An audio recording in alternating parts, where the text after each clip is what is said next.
So I'm not gonna lie, my last 4 weeks on the thesis have been absolutely rubbish.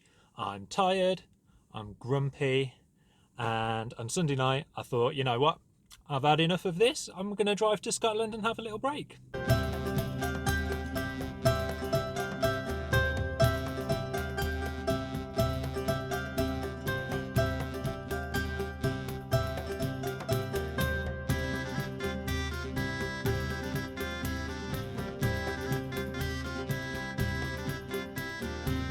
Just stopped off at the services near York, and I'll tell you what, they are some of the cleanest service station toilets I've ever been to.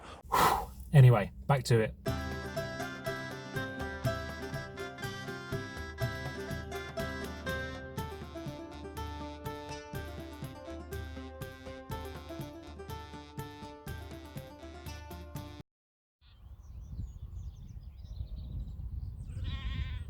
So I arrived last night and it is absolutely beautiful. Check this out.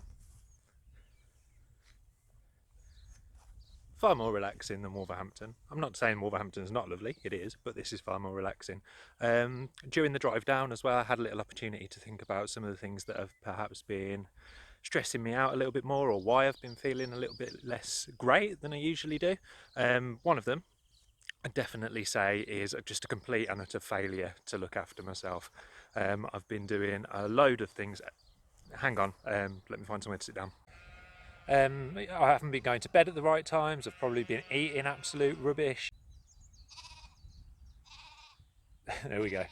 I think they're done. Yeah, so I haven't been eating very well. I've been going to sleep at silly times. I haven't been going down to the gym at all and exercising like I definitely should have been.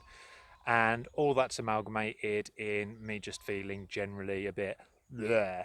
But also, I left my part-time job at the University of Southampton about 3 months ago now, and I didn't realise really how important that was. I think having a place that I could go to talk about things that weren't PhD related, and having a means in which I could get perhaps a little bit of validation for a job well done that wasn't related directly to my doctoral research was really, really important. Um, Without it, then it means that my value has increasingly felt like it's come from how well my PhD is going. And by value, I mean kind of my own sense of self-worth, which is never a good thing. And I've watched a lot of videos on YouTube about people saying how important it is to separate out your PhD from your life, and that it's not a measure of you as a person, it's just a thing that you're doing.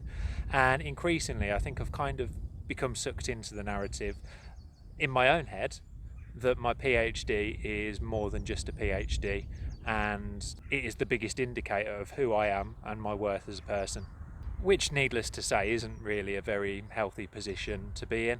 And I think what it's led to starting to happen a bit is the old imposter syndrome kicking in, because there's been days where I've sat at a computer and stared at a screen and not done anything in the last couple of weeks because I've been so anxious that what I'm writing isn't going to be good enough.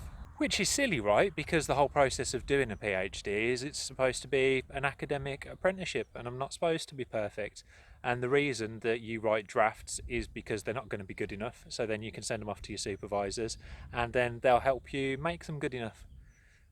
But I haven't been able to get out of that mindset of that feeling that what I'm doing isn't good enough, and that means I'm not good enough as a human being as a result, which is blooming silly, and it's going to change. So I'm going to put into place some practices once I finish this lovely holiday in Scotland that are going to be geared towards keeping me healthy physically and mentally, and separating out who I am as a person and what it is that I do from how well my doctoral research is going, because they're not linked. And it's silly to get into a racket in my own head where they morph into something that's completely inseparable.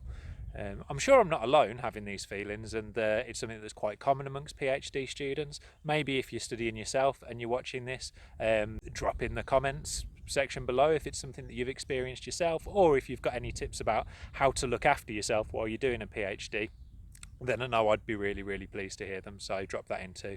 I'm going to end that there for this edition of the Edgy Detective vlog. I know it's been a bit different to my usual style, which more tend to be around kind of top tips for different stuff, but it's been really useful for me articulating and kind of working through things in my own head about the things I can put into place to make me happier in the long run, essentially. So I'm going to get on with enjoying my holiday in Scotland, and I'll see you next week.